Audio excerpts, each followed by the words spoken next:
ازيكم شباب واهلا بيكم في فيديو جديد ورسمين اللعيبه اللي هتضاف معانا ادميلسون توتي بريبيتوف كافو.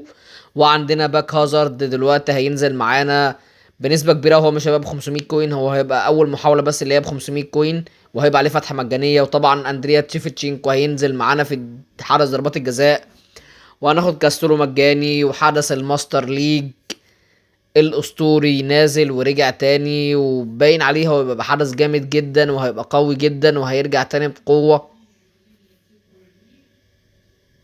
طبعا هو هنا بيورينا ان ازاي هنلعب الماستر ليج. زي ما انت شفت كده هو يبقى الماستر ليج، هتخش هتلاقي في ايقونه جديده اتضافت للماستر ليج، هتخش عليها هتختار فريقك، هتختار الدوري، هتختار كل حاجه الاول، وبعد كده هيبقى معاك لعيبه من الصفر.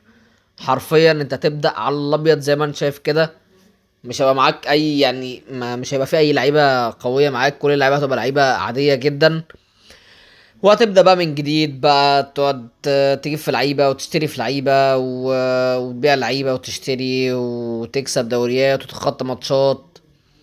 وطبعا الموضوع مش هيبقى سهل، الموضوع هيبقى صعب جدا ان انت تكون فريق من اول وجديد. لمحبين ان انت تفضل تمسك فريق وتكونه من اول وجديد وتلعب ماتشات بقى وتبقى مدير فني وضربات الجزاء بقى اللي هتجيلك وكل بقى الحاجات الحلوة في الماستر ليج دي كلها هتبقى موجودة معاك. وطبعا هم اهم حاجة هم اكدوا عليها ان انت اللاعب هيبقى بيتعب، اللاعب هيبقى ليه مدة كده بيتعب فيها، او بيجي مرحلة مثلا ما بيبقاش قادر ان هو يلعب ماتشات، دي برضه تبقى هتاخدها في الاعتبار. اللاعب لما بياخد طرد بيقعد مثلا ماتشات ما يلعبش والكلام ده كله. وطبعا هيبقى تقدر تطور اللعيبه بتاعتك، تقدر تدربهم، تقدر اللعيبه طبعا اللي هتتصاب هتطلع بره ومش هتكمل معاك الماتش. حاجات كتير جدا اتضافت كانت موجوده قبل كده، مش حاجه جديده. وطبعا يا شباب هو طبعا هيبقى حدث جامد جدا ان هو رجع، بس انا مش من محبين قوي ان انت تقعد تكون فريق من جديد. بس هو طبعا حدث قوي جدا، بس انا مش عارف مين اللي هيسيب الديفيجن يعني والكلام ده كله. بس هو ممكن في عز ما انت مخنوق من الديفيجن تخش تروق على نفسك بشويه ماستر ليج كده وتلعب وتروق على نفسك. بس طبعا عندنا كاستولو هنستلمه مجانا، هنستلم النسخه دي من كاستولو مجانا اول ما نخش الماستر ليج على طول.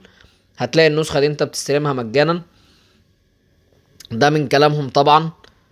هنستلم كاستولو زي ما انتم شايفين كده في الكلام، ان احنا هنستلم كاستولو باذن الله مجانا، وهتلعب بقى الدوري بقى وتكمل. وطبعا دي نسخه مانجا كده هتنزل، انا مش عارف ايه قصتها بالظبط بس ما علينا. بس هي قصتها برضه تبقى عن كاستولو والكلام ده كله. طبعا عندنا تحديثات قويه قويه قويه بالمره في الجيم بلاي، سواء بقى في الدفاع، سواء في التسديدات، سواء في التاكلينج، كل حاجه. وفي الدريبل طبعا اهم حاجه. اول حاجه واحنا هنتكلم دلوقتي عن الدريبلينج هم حسنوه جدا.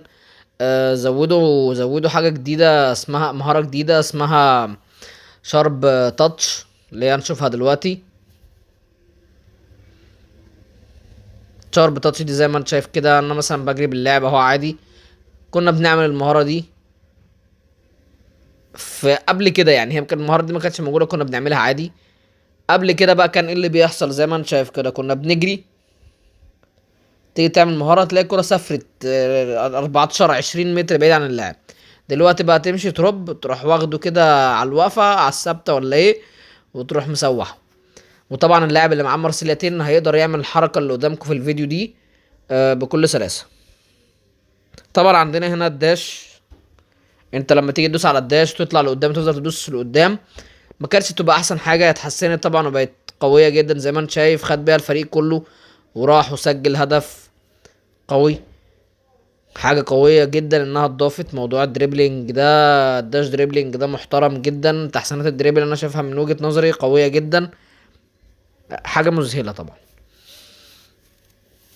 عندنا طبعا هنا في مهارات جديدة، في مراوغات جديدة زي ما انت شفت. وطبعا هم هيحسنوا طبعا المراوغات كتير جدا في نسخة الموبايل. هيخلوا طبعا المراوغات تتعمل بشكل اسهل واحسن من الاول. مش هيبقى الموضوع زي ما في الاول كان الموضوع ممكن يبقى صعب على بعض اللعيبه. انا ما بعرفش اعمل مهارات، لا دلوقتي يا صاحبي تقدر تعمل مهارات عادي جدا. وبنسبه كبيره في خيار هيتضاف في الاعدادات ان انت يعني حاجه تقريبا زي السمارت اسيست، حاجه زيه كده، ان انت تقدر تعمل مهارات. طبعا كلنا هنبص على اول حاجه الاعدادات، زي ما هم قالوا لازم ان احنا ناخد بالنا منها. زي ما انت شايف، وبرده كمان تقريبا اللاعب اللي هو مثلا ما عندوش دبل تاتش هتقدر تعمل بيه مهارات، اللاعب مثلا اللي ما عندوش مهارات تقدر تعمل بيه مهارات معينه وتعدي بيه عادي جدا. مش لازم ان انت تضيف له مهارات، يعني مش شرط ان هو يبقى عنده المهاره. برضو دي نقطه قويه جدا. طبعا اكيد اللاعب اللي عنده المهاره هيعملها اقوى بكتير، بس اللاعب اللي ما عندوش المهاره هيعملها بس بشكل مش زي اللاعب اللي هو اللي مع المهاره نفسها.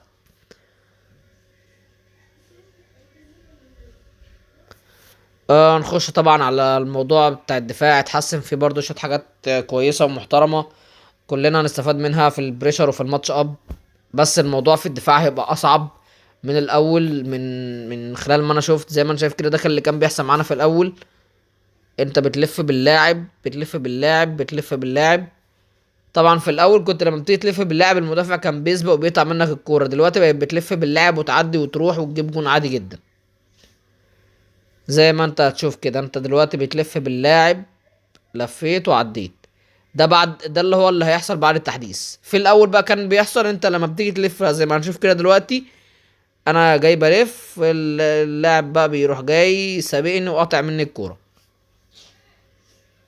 طبعا دي حاجه طبعا مش لطيفه بالمره، حاجه ما كانتش واقعيه بالمره، كانت حاجه فعلا مش احسن حاجه. طبعا الحاجه الجديده اللي اتحسنت في موضوع التاكلينج، ان انت بدل ما هتعمل تاكلينج في منطقه الجزاء، لا هيبقى في حاجه اسمها ان انت اللاعب بيخش يلتحم وبيزق من اللاعب المهاجم، المدافع هيزقه وياخد منه الكوره.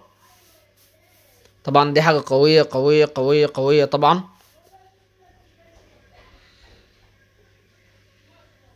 زي ما انت شايف النقطه اللي بعد كده اللي هي التاكلينج اللي كان بيحصل بشكل مش طبيعي من ظهر المدافع، من يعني المدافع بيعمله في ظهر المهاجم. كانت الكرة بتقطع عادي، وكنت انا بستغرب ومعظمنا اكيد بيستغرب من حاجة زي دي. كان الموضوع غريب. دلوقتي لو عملته تاخد طرد مباشر. طبعا التسديدات اللي هي المتوسطة المدى او التسديدات اللي هي من بره ال 18 دي اتحسنت زي ما انت شايف، تسديدة راحة صاروخ. ده حاجة اللي جديد للدفاع او الناس اللي بتلعب تكتلات دفاعية، ده حل جديد نقدر نستخدمه، وطبعا هما بينصحوا بيه طبعا. انت اكيد انا بعد ما شفت حاجة زي دي لازم أنا استخدمها، مستحيل ما استخدمهاش. وطبعا كلنا كده نستخدم موضوع التسديد ده. يعني انت لقيت واحد بيلعب دفاع والدفاع متقفل طول الديفيجن، طول الماتش الدفاع متقفل، وبتحصل معانا كتير. تحس الماتش غريب، تحس ان اللي قدامك الخصم اللي قدامك الدفاع بتاعه من كوكب تاني. طبعا من الكلام ده ما بقاش موجود، انت هتسدد من بره ال 18 والكوره هتبقى مظبوطه، دقتها تبقى عاليه جدا.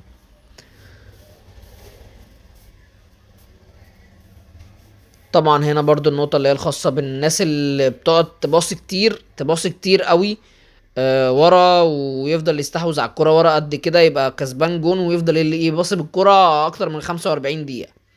طبعا هم بيقولوا هنا ان هم دقة التمريرات ما بقتش زي الاول، ممكن الكرة تقطع منك بكل سهولة، فانت بينصحوك ان انت ما تعملش الحركة دي خالص مع اي حد. طبعا دقة التمريرات المرتفعة هم قالوا لك برضو ان هي كانت دقتها عاليه جدا مبالغ فيها. كانت طبعا احنا كل ما بنيجي نعمل تمريره عاليه بتروح مسطره، حرفيا بتروح مسطره على اللاعب، مفيش فيها ولا غلطه. دلوقتي لا، هتبقى مش ادق حاجه، يعني مش هتروح بنفس الدقه اللي كانت بتروح بيها قبل كده. اللاعب بس اللي هو اللي معاه مهارات التسديدات اللي هي المرتفعه، او معاه مهارات تسديدات عامه، هو اللي هتبقى تسديداته 100% مظبوطه، لكن اللعيبه التانية تسديداتها مش هتبقى مظبوطه. انا شايف ان دي حاجه حلوه وحاجه وحشه في نفس الوقت. وطبعا كده احنا دي اخر التحديث، اتمنى ان هو يكون تحديث كويس ويعني كلنا نستمتع بيه. ولو وصلت لحد هنا فليك مني كامل التحية، واتمنى ان انت تكون فهمت الدنيا بشكل احسن من البث. لو اتفرجت على البث، لو ما اتفرجتش على البث فاديك برضه هتبقى استفدت.